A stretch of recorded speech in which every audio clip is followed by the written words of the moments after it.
नमस्कार, साशास रेसिपीमध्ये आपलं स्वागत आहे। आज मी बनवणार आहे झटपट होणारी कांद्याच्या पातीची भाजी।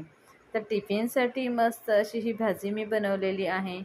तुम्ही जर माझ्या चॅनलवर नवीन असाल, व्हिडिओ बघत असाल, व्हिडिओ आवडत असतील तर प्लीज लाईक, सबस्क्राईब, शेअर्स नक्की करा, म्हणजे असेच नवनवीन रेसिपीज तुम्हाला बघायला मिळतील। तर या रेसिपीचा व्हिडिओ मी यूट्यूबला पूर्ण अपलोड केलेला आहे आणि एकदम साध्या आणि सोप्या पद्धतीने ही मी भाजी बनवलेली आहे। तर नक्कीच ही रेसिपी तुम्हाला आवडेल आणि खूपच छान आणि अशी टेस्टी झाली होती। तर अशा प्रकारे ही मी रेसिपी बनवलेली आहे। तर याचा पूर्ण व्हिडिओ मी यूट्यूब, इंस्टावर देखील अपलोड केलेला आहे।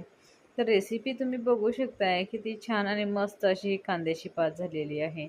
तर मुगाच्या डाळी टाकून ही खूपच छान आणि टेस्टी अशी ही भाजी होते। रेसिपी आवडली असेल तर लाईक, सबस्क्राईब, शेअर्स नक्की करा, म्हणजे अशाच नवनवीन रेसिपीज बघायला मिळतील। भेटूया नेक्स्ट